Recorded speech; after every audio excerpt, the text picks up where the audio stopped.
What's good, YouTube? My name is Darren. I am the Bowtie Fragrance Guy. On my channel, I talk about fragrances as well as fashion. So if you love looking good and smelling great, consider subscribing to the channel. And also make sure that you hit that bell icon as well. That way, when I upload new content, you will get notified.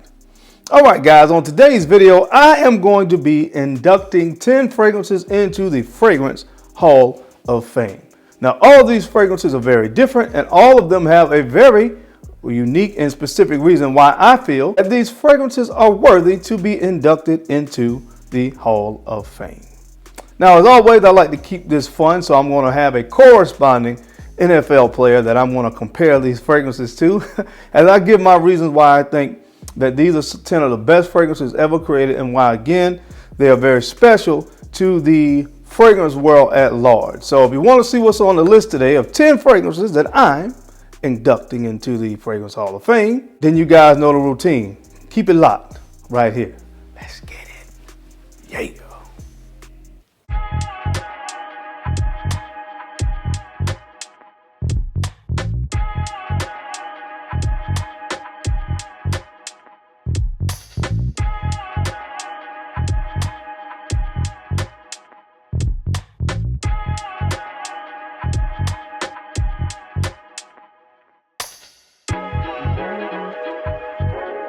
The Bowtie Fragrance Guy. All right, guys, I'm back. Thank you so much for keeping it locked in. Let's go ahead and jump right into the video. So the first fragrance up today that I'm inducting into the Fragrance Hall of Fame is the most popular fragrance probably of all time and definitely released in the year of 1996. And it is this fragrance right here from the house of Giorgio Armani. That is Acqua di Gio. Acqua di Gio. This was released, as I said, in the year of 1996. And you guys know who the NFL MVP was in the year of 1996? I'll give you a minute. Yes, it was none other than Brett Favre. So I akin this to, so I link this fragrance right here to Brett Favre because he won the MVP in the year of 1996. They actually went on to win the Super Bowl that year, the Green Bay Packers, as they beat the New England Patriots in the Super Bowl that year. And again, this fragrance, guys, came out in 1996 and it was unrivaled, man. Everybody had a bottle of this stuff. And to me, this fragrance still has a special place in most fragrance connoisseurs' mind for what it is and what it has been to the world of fragrance ever since the year of 1996.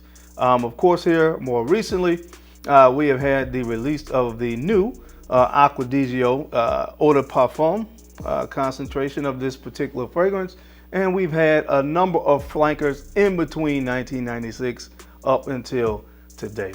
And for those reasons, guys, for the effect that it has had on the world of fragrance as a whole, being of course one of the most popular fragrance releases of all time, it definitely deserves a place in the Fragrance Hall of Fame. So of course, the first fragrance up that's going into the hall today is this fragrance from the house of Giorgio Armani, and this is Acqua di Gio. All right, guys, you knew this fragrance was going to be on this list, and this fragrance deserves a place in the Hall of Fame. This is the GOAT, and that's none other than Tweed Aventus.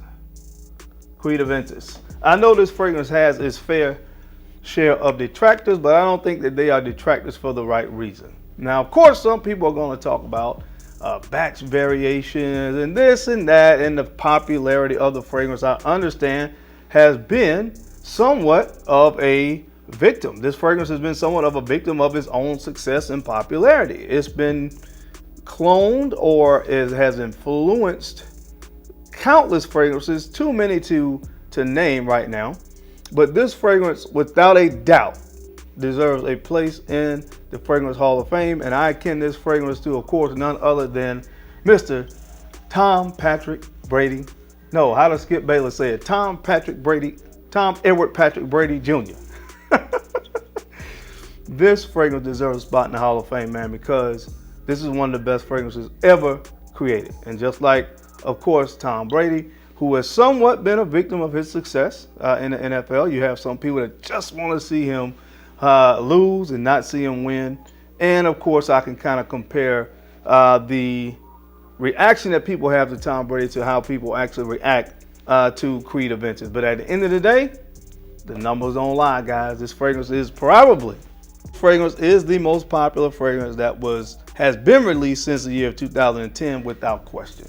So this is fragrance to me, I think in a lot of people's mind, hails as the greatest of all time, just like Tom Brady. So definitely going into the Hall of Fame today from the House of Creed. This is Creed Aventus. All right, guys, when you think of fragrances, you think of the effect that they've had on the fragrance world, you think of iconic fragrances, you have to think about this fragrance right here. Also released, I think, in the year of 1995 by the House of Jean-Paul Gaultier. This is, of course, Le Male. This is Le Male. And again, I think this fragrance also still holds a special place in a lot of people's hearts. It's one of the best fragrances ever created. Everybody and their dad and their uncle had this bottle sitting on their dresser back in the mid to late 90s. And of course, the football player that I would link to a fragrance like this would be none other than Jerry Rice from the San Francisco 49ers. That's where he spent most of his career. And Jerry Rice is regarded as probably the best wide receiver by most people to ever play the game of football. This is regarded as one of the best designer fragrances ever created. A lot of people still love this fragrance. A lot of people still have this fragrance in their rotation today. So again, this fragrance definitely deserves a spot in the Hall of Fame from the House of Jean-Paul Gaultier. This is none other than Le Male. All right, guys, this next fragrance going into the Hall of Fame has not come with its fair share of controversy. At the end of the day, so many people love it that just like Creed Aventus, the popularity of this fragrance has kind of been a negative thing, because a lot of people say, oh, you want to wear that, you're going to smell like his ex-boyfriend. Oh, but at the end of the day, forget all that. This fragrance smells absolutely phenomenal. And this is none other than from the house of Christian Dior. I'm talking about Dior Survives.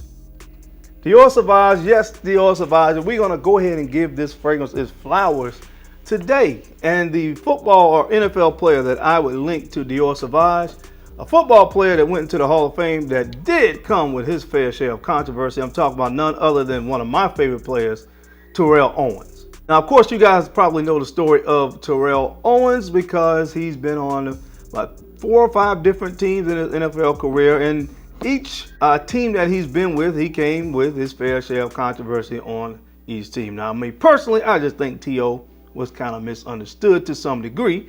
The guy just wanted to win, and I'm a winner myself, so I kind of can understand that. But at the end of the day, I would, of course, link Terrell Owens to Dior Survives, because love it or hate it, you cannot deny the fact of the success that he has as a football player and the success that this fragrance had in the fragrance world. So the next fragrance that I'm inducting into the Hall of Fame, of course, is this one from the house of Christian Dior. Of course, again, this is Dior Survives. All right, guys, so the next fragrance going into the Hall of Fame today comes again from the House of Creed, and this is Green Irish Tweed. Green Irish Tweed, man, and this fragrance came out in the year of 1985. And any of my football connoisseurs out there probably remember 1985, the Monsters of the Midway, the Chicago Bears. So I am going to akin or link the fragrance of Green Irish Tweed, because it came out in 1985, to a defensive player from that great Chicago Bears defense, which was none other than number 50, which is Mike Singletary. Yes, sir. Mike Singletary was the middle linebacker for the Monsters of the Midway. The Chicago Bears, they ran through the NFL in the year of 1985 en route to a 46-10 victory over the New England Patriots in the Super Bowl that year. And again, 1985, since that time, this fragrance right here, Green Irish Tweed, has been going strong. This is still a lot of people's favorite. Still one of the top 5 Creed fragrances in most people's mind and in most people's collection. So the next fragrance going into the Hall of Fame is this one right here, my Mike Singletary. This is Green Irish Tweed. All right, guys, so the next fragrance going into the Hall of Fame in the year of 1996, when fresh fragrances like Jean-Paul Gaultier Le Male, and of course Acqua Di Gio, which is 2 fragrances that I've already mentioned on this list. When fresh fragrances like that reign supreme, in the year of 1996, a fragrance by the name of Mugler from the house of Thierry Mugler came in and just kind of totally changed that whole idea, man. They had patchouli and all these other things going on in this fragrance. So it kind of changed the way that people looked at fragrances and gave them something different to explore other than the typical fresh fragrances. So that Amen fragrance kind of changed the game in 1996. And in 2009, a fragrance came along from that lineage of fragrances that definitely deserves a spot in the Hall of Fame, in my humble opinion. And this one is called Pure Malt. Pure Malt. This is one of the best patchouli, boozy whiskey fragrances that you are going to find still to this day, and definitely deserves a spot in the Hall of Fame. And the football player that I linked this fragrance to is none other than my quarterback, Troy Aikman. Just like the fragrance, the original Amen fragrance in 1996, Troy Aikman was drafted by the Dallas Cowboys in the year of 1989. And for that era of the 90s, he kind of changed the way and changed life for that franchise down there in Texas, man. Of course, you guys know the story. I'm a huge Cowboys fan, and we went on to win three Super Bowls in the year of 1992, 1993, and 1995. So I am going to link this fragrance, which is Pure Malt, to my quarterback from the Dallas Cowboys, which is none other than Troy Aikman. Now, the next fragrance going into the Hall of Fame, you guys are going to notice something in just a minute here. We're kind of going on a run with the triplets from the Dallas Cowboys. But this next fragrance that I'm going to induct into the Hall of Fame is this right here from Mason Francis Kirkjohn. It's Baccarat Rouge 540. And just like to some degree Creed, Aventus, and Dior Survives, this fragrance has kind of been a victim of its own success. I mean, at the end of the day, again, most women and men, as I always say, absolutely love this fragrance. But of course, with that kind of popularity is going to come its fair share of detractors. And at the end of the day, I am going to link this fragrance to none other than my man, the playmaker, Michael Irvin. Now, anybody that's followed football for any amount of time, especially Cowboys fans, know the controversy or the controversies that came along with the football player that was Michael Irvin. But again, at the end of the day, you can't knock his success.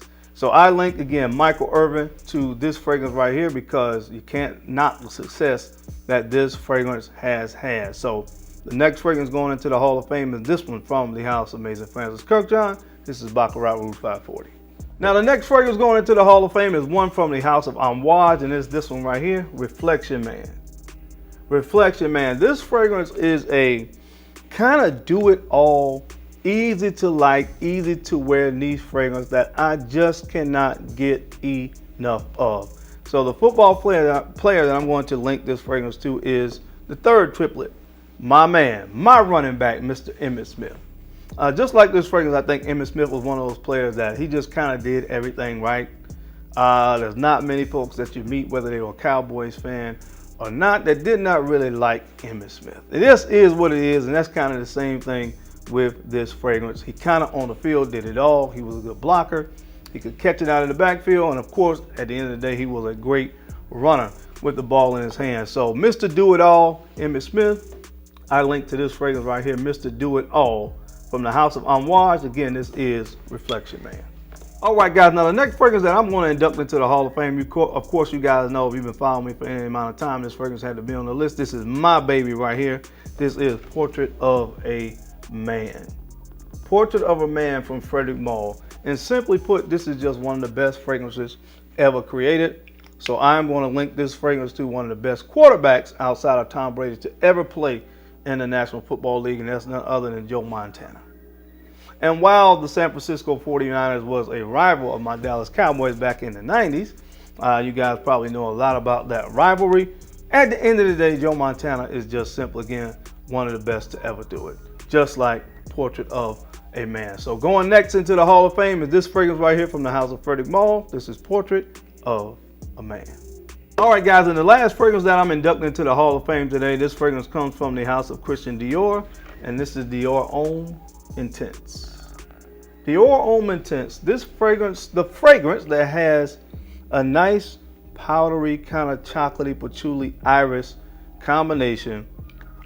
This fragrance made it okay in my mind for gentlemen to wear the note of iris. And of course, you guys know iris kind of give this nice powdery vibe to fragrances This fragrance brought a little bit of sweetness to the game. So you guys know who I'm going to compare this fragrance to or link this fragrance to. Another legend to play for the Chicago Bears, none other than Walter Payton himself, Mr. Sweetness. Walter Payton graced us with his presence in the NFL, and a lot of people said that when he ran, it seemed like he was gliding or almost walking on water. So I akin this fragrance right here, Dior Homme Intense, to Walter Payton. Again, they called the man Sweetness because how he moved with the football. And again, this fragrance made it okay for guys to wear fragrances that added a little bit of sweetness. So the last fragrance that I'm inducting to the Hall of Fame today comes from the house of Christian Dior. This is Dior Homme Intense. All right, guys, that's my time today, man. I hope you enjoyed this list. It was kind of a fun list to do as I inducted 10 fragrances into the Fragrance Hall of Fame. As always, I sincerely appreciate your time and your attention to these videos. You don't have to watch, but you do, and I sincerely appreciate it. Now, don't forget, guys, to make sure you take a few moments to go ahead and like, comment, and subscribe. And make sure you share these videos out to some other folks that you think could use this information or find it entertaining. Because I'm your guy, Darren, the Bowtie Fragrance Guy. I love to look good, and of course, I love to smell amazing. So until next time, guys, keep looking good, keep smelling even better. I'll catch you on the flip side.